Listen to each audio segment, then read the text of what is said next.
বাড়িয়ে দিব। সবাই বলি সুবহানাল্লাহ। নিয়ামতের শুকরিয়া আদায় করলেই আল্লাহ রাব্বুল আলামিন নিয়ামতকে আরো বাড়িয়ে দিবেন। আর যদি আমরা আল্লাহর নিয়ামতের কদর না করি, কৃতজ্ঞতা জ্ঞাপন না করি, তাহলে আল্লাহ রাব্বুল আলামিন এই নিয়ামতকে তো ছিনিয়ে নেবেনই। তাছাড়া আল্লাহ রাব্বুল আলামিন আরো বলে দিয়েছেন, ইন্না আযাবি লাশাদীদ, যে আমার আযাব, আমার শাস্তি হচ্ছে ভয়ঙ্কর। জোরে বলুন নাউজুবিল্লাহ। তো সর্বদা প্রশংসা করব কার? আল্লাহ রাব্বুল আলামিনের প্রশংসা করতে হবে। শুরুতেই আপনাদের সামনে একটা হাদিস তিলাওয়াত করেছি, মুসনাদে আহমদের মধ্যে এসেছে। আল্লাহ রাসূল সাল্লাল্লাহু আলাইহি ওয়াসাল্লাম এই হাদিসের মধ্যে বলেছেন, মান হাফাযা আলাস সালাত আকরামাহুল্লাহু তাআলা বিখামসি খিসাল।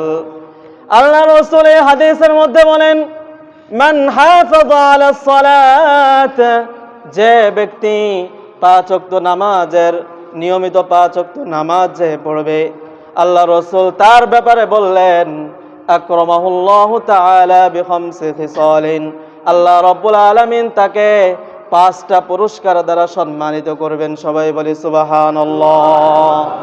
কয়টা পুরস্কার? 5টা। জোরে বলুন না, কয়টা? 5টা।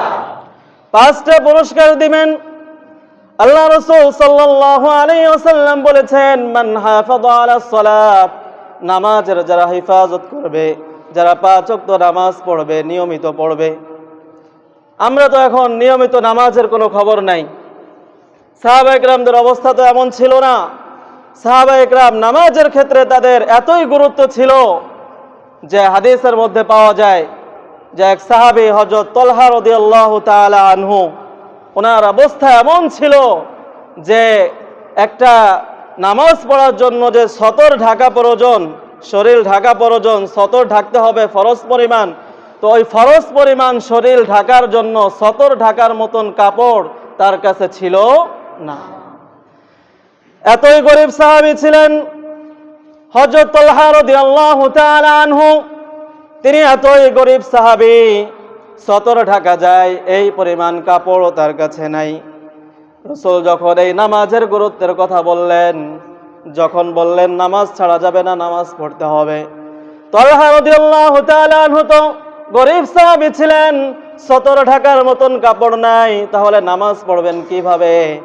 শুধুমাত্র তার আর তার স্ত্রীর এই দুইজনের মিলে তাদের গায়ে দেওয়ার জন্য একটা চাদর ছিল, সাওবুন ওয়াহিদুন, একটা কাপড় ছিল শুধুমাত্র। জোরে বলুন, কয়টা কাপড়? আরো জোরে বলুন না, কয়টা কাপড়? শুধুমাত্র একটা কাপড় ছিল। এই একটা কাপড় দিয়ে নামাজ পড়তেন। তো ফজরের নামাজের অবস্থা এমন ছিল যে তালহা রাদিয়াল্লাহু তাআলা আনহু ফজরের নামাজে আসতেন সবার পরে, আসতেন সবার পরে, কিন্তু যাওয়ার সময় যাইতেন সবার আগে। আমার কথা সবাই বুঝতেছেন? আসতেন সবার পরে, যাইতেন সবার কি আগে। ফজরের নামাজে এটা যখন কয়েকদিন এরকম করলেন যে ফজরের নামাজে যখন একেবারে সবার শেষে উনি আসেন, আবার যখন রাসূল নামাজে সালাম ফিরান, তো সালাম ফিরানোর সঙ্গে সঙ্গেই তালহাকে দেখা যায় যে উনি আর নাই, সঙ্গে সঙ্গে উনি চলে যান, মসজিদ থেকে বের হয়ে যান। এরকম যখন কয়েকদিন হলো, অন্য অন্য সাহাবীদের নজরে যখন এই বিষয়টা পড়ে গেল, সবাই এটা নিয়ে আলোচনা সমালোচনা শুরু করে দিল যে তালহা কেন সবার শেষে আসে, আবার যাওয়ার সময় সবার আগে চলে যায়। এই বিষয়টা নিয়ে যখন সবার মধ্যে আলোচনা, এমনকি রাসূলের কান পর্যন্ত যখন এই খবর চলে গেল যে তালহা তো সবার পরে আসে, আবার সবার আগে চলে যায়, রাসূল তখন এক সাহাবীকে বলে দিলেন, আগামীকাল যখন তালহা আসবে, তালহাকে তোমরা জানিয়ে দিবা যে তালহা যেন আমার সঙ্গে দেখা করে যায়, পরের দিন যেন সে আমার সঙ্গে সাক্ষাৎ করে, এটা তাকে জানিয়ে দিও। পরের দিন যখন নামাজে এসেছে, তালহা রাদিয়াল্লাহু তাআলা আনহু নামাজের পরে যখন বসেছেন, রাসূলের জন্য বসেছেন, রাসূলের অপেক্ষায় রাসূলের সঙ্গে সাক্ষাৎ করবেন, তখন রাসূল সাল্লাল্লাহু আলাইহি ওয়াসাল্লামের সঙ্গে যখন সাক্ষাৎ হলো, রাসূল তাকে ডেকে বললেন, তালহা আমি কি তোমাকে কোনো কষ্ট দিয়েছি নাকি? রাসূল তাকে বলছে যে আমি কি তোমাকে কোনো কষ্ট দিয়েছি বা তোমার কোনো হককে আমি নষ্ট করেছি? তখন তালহা রাদিয়াল্লাহু তাআলা আনহু বলতেছেন, ইয়া রাসূলুল্লাহ, আমার জীবন আপনার জন্য উৎসর্গ হোক, আপনি তো আমাকে কোনো কষ্ট দেন নাই, এমনি ভাবে আমার কোনো হকও আপনি কি করেন নাই, নষ্ট করেন নাই।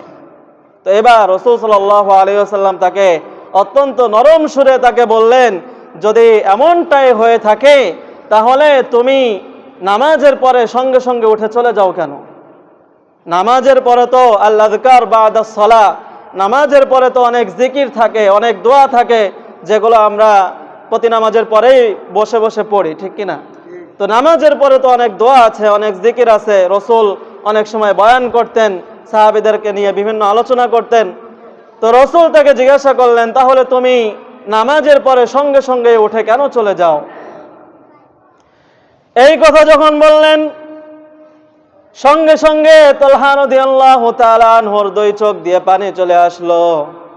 তালহা রাদিয়াল্লাহু তাআলা আনহু বললেন, ও আল্লাহর নবী, আমি এমন একজন সাহাবী, গরীব সাহাবী, আমার কোনো ঘর নাই, আর কোনো কাপড় চোপড়েরও ব্যবস্থা নেই, কোনো জামা কাপড়ও নেই, এই একটা মাত্র কাপড় আছে। এই একটা মাত্র কাপড় আমার ফজরের নামাজে এমন অবস্থা হয়, ফজরের নামাজের সময় আমি সবার পরে আসি, আবার সবার আগে চলে যাই। তার কারণ হচ্ছে আমি ফজরের নামাজ আপনার পিছনে জামাতের সঙ্গে পড়ে এরপরে আমি বাড়ি চলে যাই। আমার বাড়িও নাই, পাহাড়ের একটা গুহার মধ্যে আমরা থাকি, স্বামী স্ত্রী দুইজন আমরা সেখানে থাকি। আমি নামাজ পড়ে এরপরে যখন সঙ্গে সঙ্গে আমি চলে যাই, সঙ্গে সঙ্গে গিয়ে আমার শরীরের মধ্যে যে চাদরটা আছে এই চাদরটা আমার স্ত্রীকে দিয়ে দিই। আমার স্ত্রীকে দেওয়ার পরে এই চাদরটা আমার স্ত্রী গায়ে দিয়ে এরপরে ফজরের নামাজ পড়ে। সবাই বলি সুবহানাল্লাহ। কেমন ছিল সাহাবীদের জীবন, নামাজকে তারা কেমন গুরুত্ব দিয়েছেন। একটা মাত্র কাপড়, একটা কাপড় দিয়ে স্বামীও নামাজ পড়েছেন, স্ত্রীও কি করেছেন, নামাজ পড়েছেন। তো রাসূলকে বললেন যে হে আল্লাহর রাসূল, এই জন্যই থাকতে পারি না, আমার তো মনে চায় আমি সব সময় আপনার দরবারে পড়ে থাকি, কিন্তু সঙ্গে সঙ্গেই সালাম ফিরিয়ে চলে যায়। তার কারণ হচ্ছে ফজরের নামাজের সময় তো সংক্ষিপ্ত, যদি আপনার সামনে আমি বসে থাকি জিকির আজগারের জন্য তাহলে তো সূর্য উঠে যাবে, ফজরের নামাজের সময় কি আর থাকবে? থাকবে না। এই জন্য আমি সঙ্গে সঙ্গে সালাম ফিরিয়ে চলে যাই। চলে যাওয়ার পরে এই কাপড়টা যখন তাকে দিই তখন সে এই কাপড় পরে নামাজ পড়ে, যার কারণেই চলে যাই, যার কারণেই কি করি, সালাম ফিরেই চলে যায়। এই কথা যখন রাসূল শুনলেন, রাসূল শোনার পরে রাসূলও নিজেকে আর কন্ট্রোল করে রাখতে পারলেন না, রাসূলের চোখ দিয়েও অশ্রু ঝরা আরম্ভ করলো। আর রাসূল সাল্লাল্লাহু আলাইহি ওয়াসাল্লাম তালহার ব্যাপারে বললেন, ও তালহা, নামাজের জন্য এত কষ্ট করেছো, নামাজের জন্য এত কষ্ট করতেছো, আমি সুসংবাদ দিলাম, অবশ্যই আল্লাহ রাব্বুল আলামিন এই নামাজের বিনিময়ে আল্লাহ তাআলা তোমাকে জান্নাতে প্রবেশ করাই দিবেন। সবাই বলি সুবহানাল্লাহ। তো এমন সাহাবী ছিলেন, নামাজের এত গুরুত্ব দিয়েছেন, যার কারণে আল্লাহ রাসূল সাল্লাল্লাহু আলাইহি ওয়াসাল্লাম তাদেরকে দুনিয়াতেই তাদেরকে জান্নাতের সুসংবাদ শুনিয়ে দিয়েছিলেন। সবাই বলে সুবহানাল্লাহ। এমনি এমনি তো জান্নাতের সুসংবাদ পান নাই। আর আমাদের তো জামা কাপড়ের কোনো অভাব আছে? জোরে বলুন, অভাব আছে? কোনো অভাব নাই, কিন্তু নামাজে আসার কোনো গুরুত্ব নাই, নামাজের কোনো গুরুত্ব নাই। তো সাহাবা ইকরাম নামাজের গুরুত্ব কেমন ভাবে দিয়েছেন। মান হাফাযা আলাস সালাত, যে নামাজের গুরুত্ব দেয়, যে নামাজকে সংরক্ষণ করে, নামাজ ঠিক মতো পড়ে, তো চিন্তা করে দেখেন যে তারা নামাজ কিভাবে পড়ছেন আর আমরা কিভাবে পড়ি। আমরা তো কিছু হলেই নামাজে আর আসতে চাই না। তো সাহাবা ইকরামদের জীবনই ছিল এরকম, তাদের জীবনটাকে তারা এরকম ভাবে গঠন করেছিলেন, তারা দিনের জন্য, নামাজের জন্য কত কষ্ট করেছেন।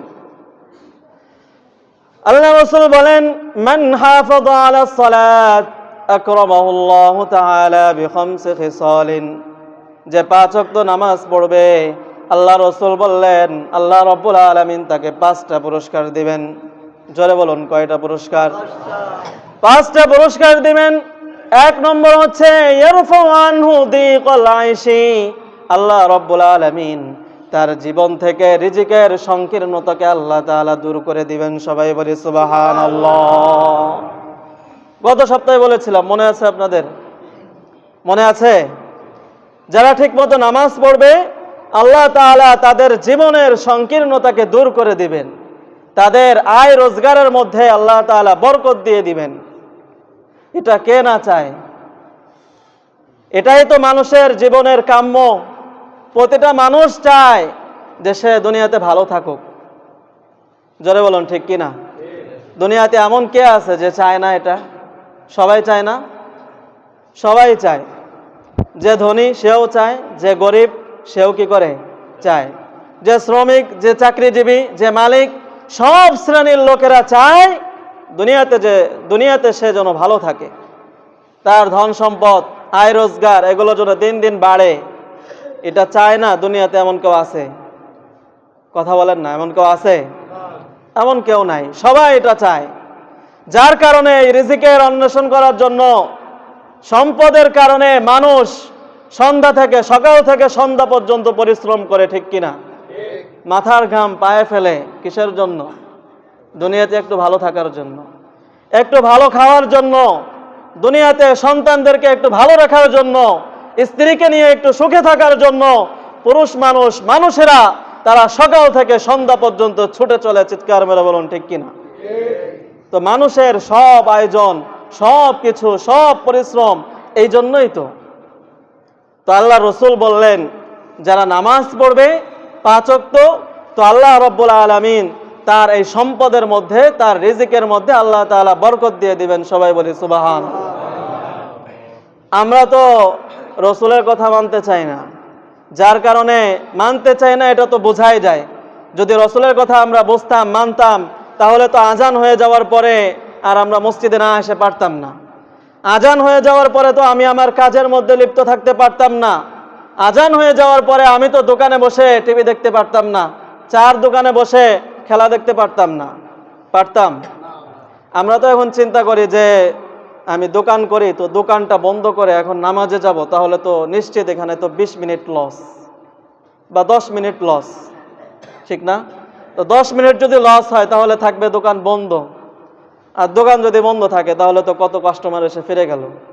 তো এখানে তো আমার ব্যবসায় প্রতিদিন যদি এরকম প্রতিদিন 20 মিনিট যদি হয়, তাহলে তো মাসে কত মিনিট হয়ে যায়। এই চিন্তা আমরা করি যে তাহলে তো লস আর লস, লাভের মুখ দেখবো কখন? লাভের মুখ তো আর জীবনে দেখা যাবে না। এই চিন্তা আমরা করি, ঠিক কিনা? তো আল্লাহ রসুল বললেন যে তুমি নামাজ পড়ো 5 ওয়াক্ত। 5 ওয়াক্ত নামাজ যদি পড়ো তো আল্লাহ তাআলা তোমার সম্পদের মধ্যে বরকত দিয়ে দিবেন।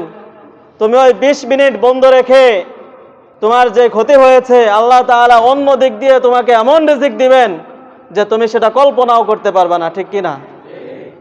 এই জন্য আমরা চিন্তা করি যে আমি তো দোকান যদি 20 মিনিট বন্ধ থাকে তাহলে তো লস, কাজ যদি মনে করেন 20 মিনিট বন্ধ রাখি তাহলে তো এটা লসই।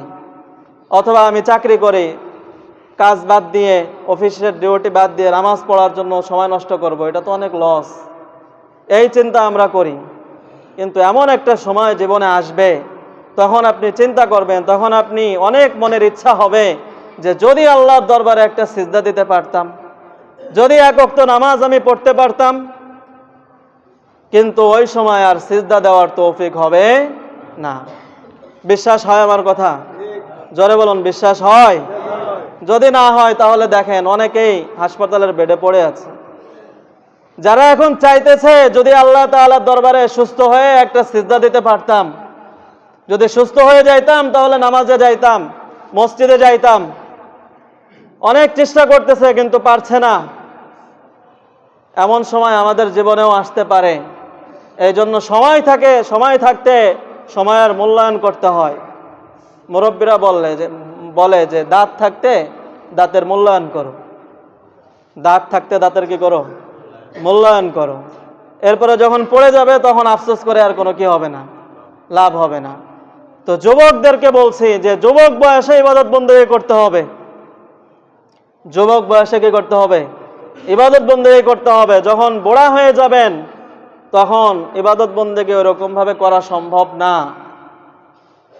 তো আল্লাহ রাব্বুল আলামিন আর হাবিব বলেছেন, রাসূল সাল্লাল্লাহু আলাইহি ওয়াসাল্লাম বললেন যে প্রথম পুরস্কার হচ্ছে যে আল্লাহ রাব্বুল আলামিন তার জীবন থেকে রিজিকের যে সংকীর্ণতা, জীবনের যে সংকীর্ণতা, এই সংকীর্ণতাকে আল্লাহ তাআলা দূর করে দিবেন।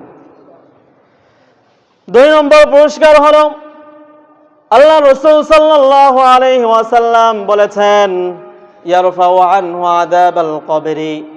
আর 2 নম্বর পুরস্কার হলো দুনিয়ার থেকে যখন বিদায় নিয়ে আপনি কবরের জমিনে চলে যাবেন, কবরের জগতে চলে যাবেন, তো যারা 5 ওয়াক্ত নামাজ দুনিয়াতে পড়ে গিয়েছে, আল্লাহ তাআলা ওই সমস্ত লোকদের, ওই সমস্ত বান্দাদের কবর থেকে কবরের আযাবকে দূর করে দিবেন। সবাই বলি সুবহানাল্লাহ।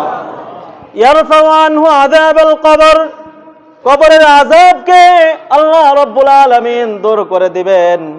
হাদিস শরীফের মধ্যে এসেছে কবর হচ্ছে আখিরাতের ঘাঁটি সমূহের মধ্যে হতে প্রথম ঘাঁটি। আখিরাতের অনেকগুলো ঘাঁটি আছে, এগুলোর মধ্যে সর্বপ্রথম হচ্ছে কবর। সর্বপ্রথম হচ্ছে কি? কবর। তো এই কবরের জীবনটা, কবরের জীবন, এই প্রথম ঘাঁটি যদি কারো জন্য সহজ হয়ে যায়, এই ঘাঁটিতে যদি কেউ পাশ করে যায়, তাহলে অন্য অন্য যে ঘাঁটিগুলো আছে, হাসর, মিজান, ফুলসিরাত ইত্যাদি যত ঘাঁটি আছে, সব ঘাঁটিগুলোকে আল্লাহ রাব্বুল আলামিন আপনার জন্য সহজ করে দিবেন। সবাই বলি সুবহানাল্লাহ। আর যদি এই প্রথম ঘাঁটি কবরে যদি আপনার পাশ করতে না পারেন, তাহলে অন্য অন্য যে ঘাঁটিগুলো আছে এইগুলো আপনার জন্য আরো কঠিন হয়ে যাবে। সবাই বলে না নাউজুবিল্লাহ। কবর হচ্ছে প্রথম ঘাঁটি। দুনিয়াতে তো আমরা কেউ বাঁচতে পারবো না। দুনিয়াতে কেউ বাঁচা যাবে? জোরে বলুন না। দুনিয়াতে চিরকাল থাকতে পারবো? চিরকাল থাকা যাবে না। এই দুনিয়া থাকার জায়গা নয়। এই দুনিয়ায় কেউ থাকতে পারে নাই, রাজাও থাকতে পারে নাই, বাদশাও থাকতে পারে নাই। যতই ক্ষমতাবান লোক দুনিয়াতে বলেন না কেন, কেউ দুনিয়ার মধ্যে থাকতে পারে নাই। সুতরাং আমরাও থাকতে পারবো না। কবরস্থানের দিকে একটু তাকান না। যারা এখন কবরে শুয়ে আছে, তারা কি আসমান থেকে নাজিল হয়েছিল? তারাও এই এলাকার সন্তান। তারা এক সময় এই দুনিয়ার মধ্যে ছিল, এই এলাকায় বসবাস করেছিল, এখন তারা দুনিয়ার মধ্যে নাই। সুতরাং আমাদের জীবনেও এমন একটা সময় আসবে, আমরা আগে ছিলাম না, এখন আছি, ভবিষ্যতেও আমরা থাকবো না। চিৎকার করে বলুন ঠিক কিনা? একটা সময় আমাদেরকেও যেতে হবে। কিন্তু আমরা আজকে মৃত্যুকে ভুলে গিয়েছি। এই দুনিয়ার, গোটা দুনিয়ার জীবনটাই হচ্ছে, আমাদের জীবনটাই হচ্ছে লালসাময়, মরিচিকা, মায়াজাল। এই মায়াজালের মধ্যে আমরা আটকে আছি, যার কারণে আমরা আল্লাহ তাআলাকে আজ ভুলে গিয়েছি। আমরা মৃত্যুকে ভুলে গিয়েছি। জীবনের কোনো খবর আমাদের নাই। শুধু আমরা দুনিয়াতে কে কিভাবে উন্নতি করতে পারি, দুনিয়াতে কে কিভাবে অগ্রসর হতে পারি, সেই চিন্তায়, সেই ব্যস্ততার মধ্যে আমরা সারা দিন রাত অতিবাহিত করছি। ঠিক কিনা? দুনিয়াতে আমরা কিভাবে ভালো থাকব, কিভাবে সম্পদ অর্জন করব, কিভাবে আমার টাকা হবে, কিভাবে আমি বাড়ির মালিক হব, কিভাবে আমি ধন সম্পদের মালিক হব, সারাদিন এই চিন্তা আর চিন্তা। ঠিক কিনা? তো এই চিন্তা করতে করতেই একদিন কিন্তু আজরাইল কিন্তু আমাদের সামনে উপস্থিত হয়ে যাবে। আজরাইল আমাদের সামনে কি হয়ে যাবে? উপস্থিত হয়ে যাবে। তখন যদি আজরাইলকে বলা হয় যে দয়া করে আর কয়েকদিন সময় দেন, সময় দেবে? যারা বলুন সময় দেবে? সময় দেবে না। কোরআনের মধ্যে এসেছে ইযা জাআ আজালুহুম লা ইস্তাখিরুনা আনহু সাআতান ওয়া লা ইস্তাকদিমুন। মৃত্যুর সময় যখন চলে আসবে, দুনিয়ার থেকে যাওয়ার নির্ধারিত সময় যখন চলে আসবে, লা ইস্তাখিরুনা আনহু সাআতান ওয়া লা ইস্তাকদিমুন, 1 সেকেন্ড আগেও করা হবে না, আর 1 সেকেন্ড পরেও করা হবে না। চিৎকার মেরে বলুন ঠিক কিনা? যখন আপনার সময় চলে আসবে, আপনাকে যখন আপনার সময় শেষ হয়ে যাবে, যতই দুনিয়াতে আপনার ব্যস্ততা থাকুক, যতই দুনিয়ার মধ্যে আপনি ক্ষমতাবান হন না কেন, যতই টাকার পাহাড় আপনি গড়েন না কেন, যতই ব্যস্ততা, যতই ক্ষমতা আপনার থাকুক না কেন, দুনিয়াতে থাকতে পারবেন না। সময় হওয়ার সঙ্গে সঙ্গেই কিন্তু আমাদের যেতে হবে। চিৎকার মেরে বলুন ঠিক কি না? সবাইকে একদিন চলে যেতে হবে। এই জন্য হযরত ওমর ফারুক রাদিয়াল্লাহু তাআলা আনহু তিনি বারবার একটা কথা বলতেন, মুতু ক্বাবলা আন তামুতু হাসিবু ক্বাবলা আন তুহাসিবু আলাইকুম। হযরত ওমর রাদিয়াল্লাহু তাআলা আনহু বলতেন যে, ও দুনিয়ার মানুষেরা, মুতু ক্বাবলা আন তামুতু, মরার আগে একবার মরো। মরার আগে একবার কি করো? মরো। হাসিবু ক্বাবলা আন তুহাসিবু আলাইকুম, তোমার হিসাব নেওয়ার আগে নিজে নিজের একবার হিসাব নাও না। মরার আগে একবার মরে দেখো। তোমার হিসাব নেওয়ার আগে নিজে নিজে একবার নিজের হিসাব নাও যে দুনিয়াতে কি কাজ করেছো, কি ভালো কাজ করেছো যার কারণে তুমি আল্লাহর কাছে নাজাত পেতে পারো, আর কি কি আকামুকাম করেছো, কি অন্যায় করেছো, কার প্রতি জুলুম করেছো, তো এগুলো একটু হিসাব করে দেখো না, যার কারণে তোমার জন্য জাহান্নাম ফরজ হয়ে আছে। হাসিবু ক্বাবলা আন তুহাসিবু আলাইকুম, তোমার হিসাব নেওয়ার আগে তুমি নিজে নিজে একবার হিসাব নাও। মুতু ক্বাবলা আন তামুতু, মরার আগে নিজে নিজে একবার মরে দেখো না। মরার একবার ভান করে দেখেন না, বিছানার মধ্যে মনে করেন, চোখ দুটো বন্ধ করে মনে করেন যে আপনি দুনিয়াতে নাই। একটু ভেবে দেখেন না, একটু খাতা কলম নিয়ে হিসাব করে দেখেন না, কি কি ভালো কাজ করেছি, এমন কি কাজ করেছি যার কারণে আমি আল্লাহর কাছে নাজাত পেয়ে যাব, আর এমন কি খারাপ কাজ করতেছি যার কারণে জাহান্নাম আমার জন্য ওয়াজিব হয়ে আছে। তো ওমর রাদিয়াল্লাহু তাআলা আনহু বলতেন, নিজের হিসাব নাও একটু। মরার আগে একবার মরো, নিজের হিসাব নেওয়ার আগে একবার নিজের হিসাব তুমি নাও। মরার আগে একবার মরে দেখো। বিছানার মধ্যে শুয়ে চোখ দুটো বন্ধ করে মনে করেন যে আপনি দুনিয়ার মধ্যে নাই। সঙ্গে সঙ্গে আপনার সন্তানগুলো কান্না করা শুরু করে দেবে, ঠিক কিনা? সন্তানেরা কান্না করা শুরু করে দিবে, আপনার প্রাণের স্ত্রী আপনার জন্য বিলাপ করা শুরু করে দিবে। মসজিদের মাইকে ঘোষণা হয়ে যাবে যে অমক এলাকার অমক ব্যক্তি আজ সকাল 7টা 8টা বা সকাল এই কয়টার সময় দুনিয়ার থেকে বিদায় নিয়ে চলে গিয়েছে। মসজিদের মাইকে ঘোষণা হবে। ঘোষণা হয়ে যাওয়ার পরে আপনার জন্য, আপনাকে বিদায় জানানোর জন্য সবাই আসবে। আল ওয়াদা, বিদায় জানানোর জন্য, গুড বাই জানানোর জন্য, শেষ বিদায় দেওয়ার জন্য সবাই আসবে। আপনার আত্মীয়রা আসবে, আপনার বন্ধু বান্ধব আসবে, সবাই আসবে বিদায় জানানোর জন্য। আপনার আসবে সবাই, সবাই আপনাকে বিদায় জানানোর জন্য আসবে। কিন্তু সবার কোনো কাজ কিন্তু বাকি থাকবে না। সবাই যার যার কাজ সে ঠিকই করবে, খাওয়ার দরকার ঠিকই খাবে, সব কাজ তাদের ঠিক মতো চলবে। কিন্তু শুধু আপনিই দুনিয়াতে থাকবেন না। আপনি মনে করেন না যে আমি যদি দুনিয়াতে না থাকি তাহলে তো মনে হয় দুনিয়ার এটা চলবে না, সেটা চলবে না, এমন কিন্তু না। আপনি থাকবেন না আর সব কিছু থাকবে। গোসল দেওয়া হবে, মসজিদের খাটিয়া এনে গোসল দেওয়া হবে। মনে করেন না যে কোটি কোটি টাকা খরচ করে তো টাইলস লাগিয়ে বাথরুম করেছি, গোসলখানা বানিয়েছি, ওইখানে তো গোসল দিবে না। না, ওইখানে গোসল দিবে না। মসজিদের মধ্যে যে ভাঙ্গা খাটিয়া যাই থাকুক না কেন, ওই খাটিয়া নিয়ে আপনাকে কিন্তু গোসল দেওয়া হবে। গোসল দেওয়ার পরে এরপরে জানাজার নামাজের মাধ্যমে আপনাকে শেষ বিদায় দেওয়া হবে।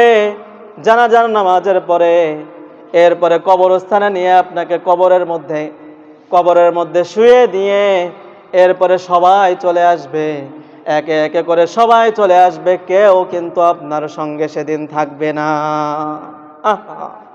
এই হচ্ছে দুনিয়া, এই হচ্ছে দুনিয়া। তো এই দুনিয়ার জন্য আমরা কি না করি, এটাই তো দুনিয়া, যে একদিন চলে যেতে হবে। এত আয়োজন, এত কিছু, মরার সাথে সাথেই সব শেষ। যে সন্তানের জন্য আপনি কি না করলেন, সন্তানের জন্য পায়ের ঘাম আপনি মাথায় ফেললেন, কত কষ্ট করলেন, আপনার স্ত্রীকে সুখে রাখার জন্য কি না করলেন, দুনিয়াতে কত কষ্ট করলেন, সেই স্ত্রী, সেই সন্তান, তারাই আপনাকে আজকে পর করে দিল। আপনাকে ওই অন্ধকার কবরে ওখানেই আপনাকে রেখে আসবে, ফেলে আসবে, কেউ আপনার সঙ্গে থাকবে না। জোরে বলুন, কেউ থাকবে? আরো জোরে বলুন না, কেউ থাকবে? কেউ থাকবে না। কবরের মধ্যে যখন আপনাকে রাখা হবে, রাখার সঙ্গে সঙ্গে সবাই যখন চলে আসবে, 40 কদম আসতে না আসতেই দুইজন ফেরেশতা আপনার সামনে আসবে। ফায়ুকঈদানিহি, দুইজন ফেরেশতা এসে আপনাকে বসাবে। দুইজন ফেরেশতা এসে আপনাকে বসিয়ে এরপরে সওয়াল জবাব শুরু হয়ে যাবে। ওই দিন যদি আপনি সওয়াল প্রশ্নের জবাব দিতে পারেন তাহলে আপনার জন্য জান্নাত, আর যদি উত্তর দিতে না পারেন তাহলে কিন্তু জাহান্নাম ছাড়া কোনো উপায় নাই। ফেরেশতা এসে বলবে, মান রব্বুকা, তোমার রব কে? যদি আপনি মুমিন হন, দুনিয়াতে নামাজ ঠিকমতো পড়ে থাকেন, নামাজ, রোজা, হজ, যাকাত ইত্যাদি সব কিছু করে থাকেন, প্রকৃত ইমানদার যদি হয়ে থাকেন, ইমান নিয়ে যদি কবরে যেতে পারেন, তাহলে যদি মুমিন যদি সে হয়, যখন প্রশ্ন করা হবে মান রব্বুকা, তখন মুমিনরা উত্তরে কি বলবে? জোরে বলুন না, আমাদের রব কে? আল্লাহ। আরো জোরে বলুন না, আমাদের রব কে? আল্লাহ। যখন ফেরেশতারা প্রশ্ন করবে মান রব্বুকা, তখন আমরা মুমিনরা সঙ্গে সঙ্গে বলবো রব্বি আল্লাহ, আমাদের রব হচ্ছে একমাত্র আল্লাহ রব্বুল আলামিন। চিৎকার মেরে বলুন ঠিক কিনা? 2 নম্বর প্রশ্ন, 2 নম্বরে বলা হবে ওমা দীনুক, তোমাদের ধর্ম কি? উত্তরে আমরা কি বলবো? আমাদের ধর্ম হচ্ছে দীনুল ইসলাম, আমাদের ধর্ম হচ্ছে ইসলাম। 3 নম্বর আবার প্রশ্ন করা হবে আতারিফু মান হাযার রাজুল, এই ব্যক্তিকে কি চিনো?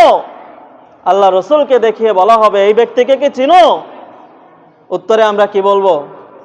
আমরা চিনি, ইনি হচ্ছেন আমাদের রসুল, আমাদের শেষ নবী, আখিরি জামানার পয়গম্বর, বিশ্ব নবী জনাবে মুহাম্মদুর রাসূলুল্লাহ। সবাই বলুন সাল্লাল্লাহু আলাইহি ওয়াসাল্লাম। তো এরপরে মুমিনদেরকে আরো একটা প্রশ্ন করা হবে, তখন তাদেরকে এই 3টা প্রশ্নের উত্তর যখন আপনি দিবেন, এরপরে অতিরিক্ত আরো একটা প্রশ্ন করা হবে, বলা হবে যে ওমা ইলমুক, তুমি যে এগুলোর উত্তর দিয়েছো, তো এগুলো তুমি কোথা থেকে জেনেছো? এগুলো কোথা থেকে জানলা? আমরা বলবো মিনাল কুরআন, আমরা এগুলো কোরআন থেকে জেনেছি। আমরা কোথা থেকে জেনেছি? কোরআন থেকে জেনেছি। যখন আপনি এই প্রশ্নের উত্তর দিবেন, 4টা প্রশ্নের উত্তর যখন আপনি দিবেন, মুমিনদের অবস্থা হবে এমন, দুনিয়াতে নামাজ পড়ে ঈমান নিয়ে যদি কবরে আপনি যেতে পারেন, এই উত্তর যদি আপনি দিতে পারেন, ইউফসাহু লাহু কবরুহু 70 যিরাআ, সঙ্গে সঙ্গে আল্লাহ রাব্বুল আলামিন প্রশ্নের উত্তর দেওয়ার সঙ্গে সঙ্গে আল্লাহ রাব্বুল আলামিন ইউফসাহু লাহু কবরুহু 70 যিরাআ, আপনার কবরটাকে 70 হাত লম্বা করে দিবে। সবাই বলি সুবহানাল্লাহ। শুধু তাই নয়, শুধু কবরকেই লম্বা করে দেওয়া হবে বিষয়টা এমন নয়, ইফতাহু লাহু বাবান ইলাল জান্নাহ, ইফতাহু লাহু বাবুন ইলাল জান্নাহ, জান্নাতের একটা দরজা আপনার জন্য খুলে দেওয়া হবে। চিৎকার মেরে বলি সুবহানাল্লাহ। জান্নাতের একটা দরজা খুলে দেওয়া হবে, জান্নাতের ঠান্ডা হাওয়া, বাতাস, সুঘ্রাণ জান্নাত থেকে আপনার কবরের মধ্যে আসতে থাকবে। শুধু তাই নয়, এমনি ভাবে ইউলবাসু মিন লিবাসি আহলিল জান্নাহ, আপনাকে জান্নাতের একটা সুন্দর পোশাক আপনাকে পরিয়ে দেওয়া হবে। সবাই বলি সুবহানাল্লাহ। কবরকে 70 হাত লম্বা করে দেওয়া হলো, জান্নাতের দরজা খুলে দেওয়া হলো, জান্নাতের পোশাক আপনাকে পরিয়ে দেওয়া হলো। এরপরে সর্বশেষ আপনাকে বলা হবে নাম কানাউমিল আরুস, ঘুমাও। কি করো? ঘুমাও, তোমার কাজ শেষ। নাম কানাউমিল আরুস, আরামের ঘুম দাও। আরুস বলা হয় যে যুবক, বরকে বলা হয় আরুস। বিবাহের মধ্যে বর থাকে না, কনে আর হচ্ছে বর। তো বর যেরকম ভাবে বিবাহের পর যখন বাসর ঘরে তার নববধূকে নিয়ে যে আরামের ঘুম দেয়, তো আজকে তুমি এরকম আরামের ঘুম দাও। নাম কানাউমিল আরুস, ঘুমাও, আরামের ঘুম দাও। দুনিয়াতে তো ঠিক মতো ঘুমাইতে পারো নাই, তাহাজ্জুদের নামাজ পড়েছো, কষ্ট করে উঠতে হয়েছে না, এমনিভাবে ফজরের নামাজ পড়েছো, ফজরের নামাজ ঠান্ডা পানি দিয়ে ওযু করে এসেছো, কষ্ট তো, কম্বল ছেড়ে এরপরে শীতের রাতে মসজিদে আসা সহজ ব্যাপার? জোরে বলুন, সহজ ব্যাপার? সহজ ব্যাপার তো না। যাদের মধ্যে ঈমান আছে, আল্লাহর ভয় আছে, তারাই তো আসে। তো দুনিয়ার মধ্যে তো আরামের সাথে ঘুমাইতে পারো নাই, তো এই জন্য আজকে ঘুমাও। নাম কানাউমিল আরুস, তোমাদের ঘুম আজকে কেউ ভাঙতে পারবে না। হাত্তা সাআ, কিয়ামত পর্যন্ত, যতদিন পর্যন্ত ইসরাফিল আলাইহিস সালাম সিংহায় ফুঁক না দিবে, ততদিন পর্যন্ত তোমাদের ঘুম ভাঙবে না। চিৎকার মেরে বলি সুবহানাল্লাহ। তো ওই দিন কবরে আমরা এই আরামের ঘুম দিতে চাই নাকি চাই না? জোরে বলুন, চাই নাকি চাই না? তো আরামের ঘুম যদি আমরা দিতে চাই, তাহলে আরামের ঘুম দেওয়ার ব্যবস্থা করতে হবে নাকি করতে হবে না? নামাজ পড়তে রাজি আছেন নাকি রাজি নাই? নামাজ পড়তে হবে। নামাজ যদি না পড়ি তাহলে কি আরামে ঘুমান যাইব? তো নামাজ যদি আমরা পড়ি ঠিক মতো, তো আল্লাহ তাআলা আমাদেরকে সেদিন আরামের ঘুম দেওয়ার তৌফিক দিয়ে দিবেন। আর যারা নামাজ পড়বে না, যাই হোক, যে আলোচনাগুলো